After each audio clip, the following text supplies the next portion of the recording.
dan salam sejahtera semua. 20 Julai 2023, genaplah setahun Peredua Alza yang number one in Malaysia telah kita gunakan. So maksudnya diam dah tak diam dah setahun, almost tahun setengah dah kita pakai pasal Peredua Alza yang terbaru yang ini. Dan of course pada masa awal-awal keluar dulu memang jadi viral, tiba-tiba jadi viral. Aku tak tahu kenapa jadi viral, sebab mungkin one of it adalah ini adalah antara Alza yang pertama yang diregister yang on the road pada waktu itu. Tapi macam biasalah, setiap kali kalau dah guna lebih setahun, kita akan buat review. So di mana kita dah agak lama tak cerita pasal Peredua Alza yang ni. Tetapi untuk video kali ni, abang akan cerita kepada korang selepas 1 tahun setengah gunakan Peredua Alza yang baru ini. So kita akan ceritakan apa benda yang kita dah buat dekat kereta ni, dan lebih penting adalah apa yang kita suka dekat kereta ni dan apa benda masalah yang ada dekat kereta ni sepanjang kita guna dalam tempoh setahun setengah. Jadi macam biasalah, sebelum itu korang yang baru jumpa channel ini, tolonglah kita orang subscribe, follow social media kita orang. Tu yang belum tekan loceng, tolonglah tekan loceng. Alright.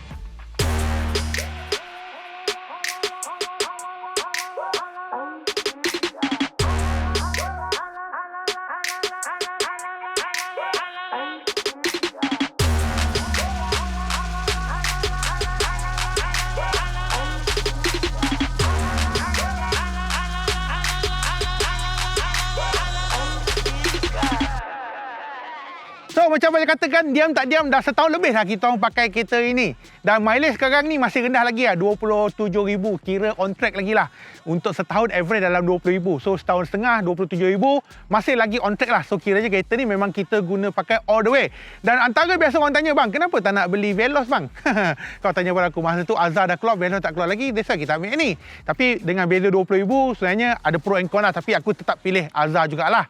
Okey, tapi sebelum itu kita cerita dulu. Sebelum kita cerita apa best dengan tak best, kita nak tahu dulu apa benda yang dah buat dekat kereta ni. Sebenarnya, apa yang aku buat kat kereta ni very light, very minimum tau. Tak gila-gila macam si Zamel yang buat macam-macam. Itu memang kaki lumba mamat tu. Lepas tu dengan Fanny Mojo baru keluar tak lama bagi parent, dia pasang macam-macam dekat dalam tu. Itu memang gila hardcore punya. Tapi yang kita pilih ni adalah benda-benda yang wajib, yang penambah rasa saja. Okey. Antara benda pertama yang kita pasang adalah body kit gear up lah. Depan, tepi dan juga belakang. So selepas keluar yang tu, kita orang buat pula tinted. Memang gelap, kau tengok kita buat tinted. Lepas tu kita buat coating dan juga kita buat PPF. Tetapi untuk PPF kita buat dekat bahagian depan saja. Untuk bahagian bumper depan, bonnet depan, termasuklah untuk bahagian tepi ni lah. Tujuan dia lah untuk kita nak protect. Sebab kita buat kereta kan, tiba-tiba kalau ada batu ke stone chip dan sebagainya, yang kena depan bukannya belakang. So that's why kita cuma buat separuh saja. Tapi alhamdulillah dah buat umur setahun masih lagi okey, kualiti sangat lagi cantik lagi. Cuma nanti kita akan pergi buat maintenance lah. Kalau kau buat PPF kan, make sure ingat tau, kena buat maintenance. Setiap ada yang 6 bulan, ada yang 3 bulan, ada yang setahun. Yang tu ingat kena buat maintenance kat situ, okey? Dan seterusnya kita telah tukar rim. Rim kita telah tukar daripada original kepada rim Avanti 17 inci. Tayar pun kita dah tukar. Sebenarnya ini adalah tayar yang ketiga. Tayar baru keluar, kita terus trade in. Lepas tu kita gunakan tayar Goodyear. Lepas tayar Goodyear tak lama tu kita tukar kepada UC7. So UC7 ni dah guna almost setahun lah, tapi masih lagi okey lah. Good, kerja dengan bagus lagi lah. Dan seterusnya itu adalah untuk luaran yang kita dah buat, very minimum. Dan seterusnya untuk dalaman kita orang dah buat. First kita orang telah pasang benda penting lah. Kita dah pasang dashcam. Dashcam kita pasang A810 70 mile. Ada yang katakan, kenapa tak pasang dashcam? Bukan dah ada dashcam ke bang? Aku cakap kau lah, dashcam ni adalah antara, nantilah aku ceritalah. Kiranya sekarang ni yang special lah, dekat kereta ni ada 1, 2, 3. Ada 3 dashcam.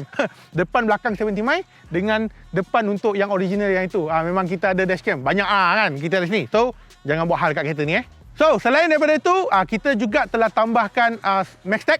So, MaxTag walaupun kita ada RFID, walaupun RFID ni terkenal dengan pergi depan belakang. So that's why lah kita ambil MaxTag sebagai untuk backup.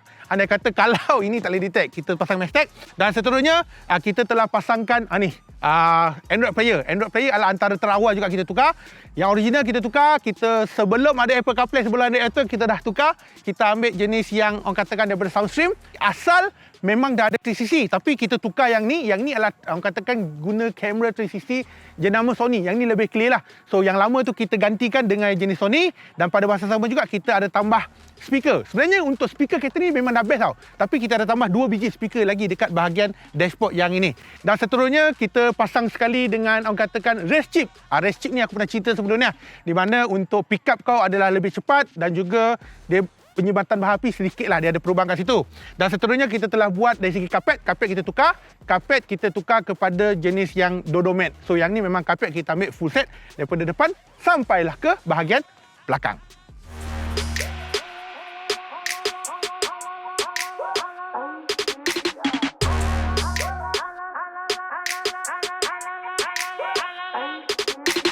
Sekarang ni kita nak cerita apa benda yang abang rasa suka ataupun berbaloi dengan kereta ni. Dan lepas tu barulah kita cerita apa masalah yang aku pernah hadapi sepanjang guna kereta ini yang bernama Peredor Azhar selama 1 tahun setengah. First sebenarnya nak tak nak korang kena terima bahawa harga dia antara penentu kenapa aku rasa dia adalah antara kereta yang berbaloi. Honestly, masa aku booking kereta ni, masa bayar down payment kereta ni, masa booking, kita orang tak tahu harga lagi tau pada waktu itu. Dan masa itu kita orang dah bawa, sebab kita media adalah antara orang yang terawal dapat bawa kereta ni, dapat tengok kereta ni, dapat touch kereta ni, dapat bawa. So lepas bawa aku cakap, ush, okay lain macam. Walaupun kita bawa dalam short distance, tapi aku cakap, ish, not bad kereta ni. So that's why lah decide. Until lah harga keluar bagi aku, okay. With the price start daripada 60 lebih ribu sampailah yang ni AV 75,000 kalau tak silap aku, 75,500 kalau tak silap aku. Tapi bagi aku di bawah 80,000 kau boleh dapat kereta yang seperfect macam ni. And kalau kau nak compare dengan previous gen yang si Japa pakai tu, so bagi aku ini adalah jauh lebih better. Mewah lagi mewah, elektronik jauh lagi advance, safety jauh lagi advance. So kalau nak compare lama itu memang orang katakan memang bagi aku berbaloi lah benda tu. Walaupun aku kalah drag race dengan Japa, aku aware, tetapi lepas aku pasang race chip, aku cakap, apa, race sekali lagi lah. Dia tak berani lah, dia baru tahu. Tapi it's okay, benda tu it's okay, tak ada masalah bagi aku. Tapi itu antara benda pertama lah. So that's why aku cakap harga menjadi penentu.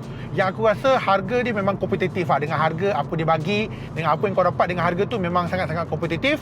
So that's why lah waiting list sangat-sangat panjang. Aku tak tahulah macam mana boleh jadi panjang. Demand memang tinggi gila lah sampai sekarang pun. Yang kedua dari segi handling dia. Handling dia sedap. Gila sedap by handling dia. Untuk kereta ini, track go-kart aku dah pernah masuk. Track Sepang aku dah pernah masuk. Track yang tak pernah korang masuk aku dah masuk. Masa Sukir Highway sebelum buka ataupun Dash Highway sebelum buka tu, kita orang dah masuk. Kita orang dah bawa lah kereta tu.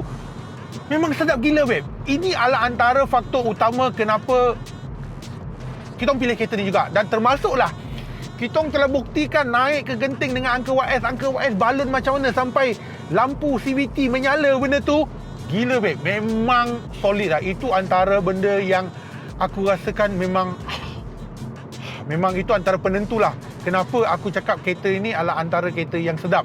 Bawah 80,000 sebuah SUV ke MPV ke whatever ke 7 seater bagi aku memang boleh. Walaupun third seat tu kita orang jarang pakai. Kita orang sangat-sangat jarang pakai. Tapi kadang-kadang kalau family aku datang aku pakai. Walaupun kereta ni aku tak selalu pakai. Tim aku yang banyak pakai. Tapi so far alhamdulillah okey. Itu antara pujian yang kita patut berikan dengan apa yang ada. Okey babe, dengan ada full ada sistem lagi dengan orang katakan sound, orang katakan sistem infotainment Sentuh dengan seat leather dan sebagainya. Bagi aku sangat-sangat awesome lah, sangat-sangat okey lah. Okay, next kita cerita benda yang apa masalah yang aku hadapi sepanjang 1 tahun setengah gunakan Peredor Azhar. Okay, so benda pertama adalah dari segi screen lah, daripada sistem entertainment. So mesti maklum, for the first batch sistem entertainment Sentuh banyak isu hang, betul. Tapi untuk kes aku, sebelum benda tu hang, aku hangkan dia, aku telah tukar kepada Soundstream.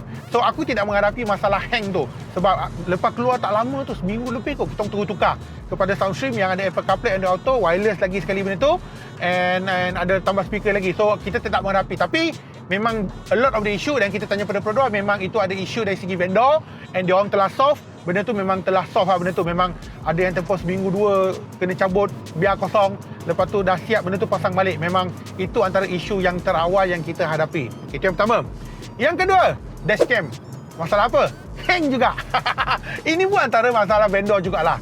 That's why lah kenapa aku pasang dashcam 75A810, because of the hang. Honestly, aku boleh katakan aku tak pakai langsung dashcam yang ni sebab awal-awal dah hang. Sampai sekarang pun dia hang, and kita orang tak pergi claim warranty sebab kita dah ada dashcam A810. So kenapa aku nak pergi guna lagi tu? Benda ketiga adalah yang ni menjadi antara cerita orang ramai lah dari segi leaking. Yes, bagi siapa-siapa yang first service 10,000 kilometer, automatically minyak akan leaking. Yes, aku menghadapi masalah yang sama juga, ada leaking. So memang tak perasan leaking. Once kita parking kat rumah, kita parking beberapa hari ni, kita keluar, kenapa ada kesan minyak hitam?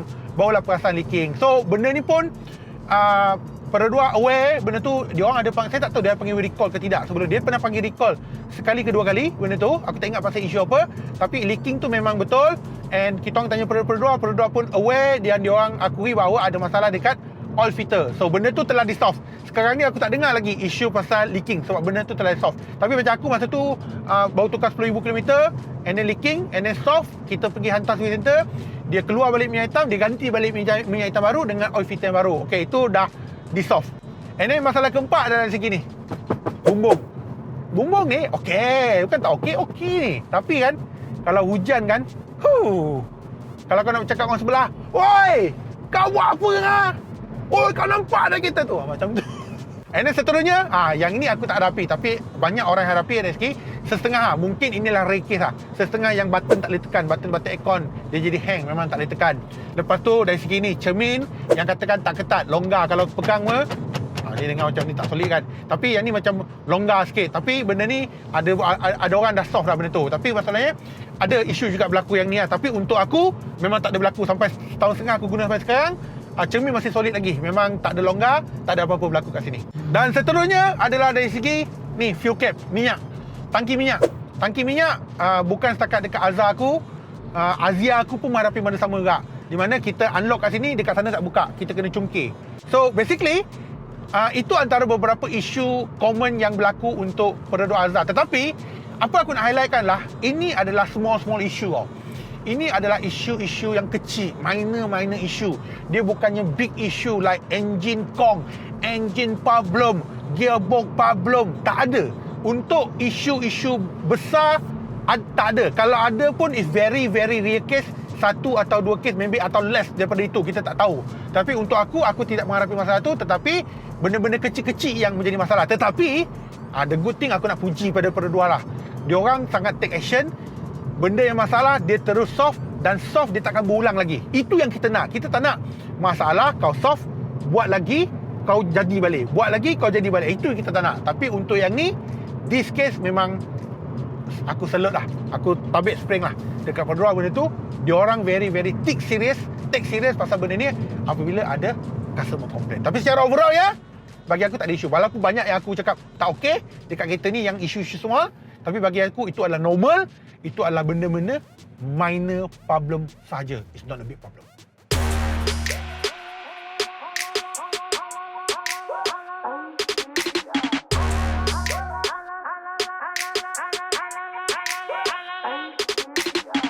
Jadi secara kesimpulannya, sepanjang guna almost setahun setengah dengan mileage masih rendah lagi dalam 27,000 km, adakah orang katakan berbaloi beli Azhar yang baru? Adakah aku menyesal, dan ada aku menyesal menjadi orang yang pertama?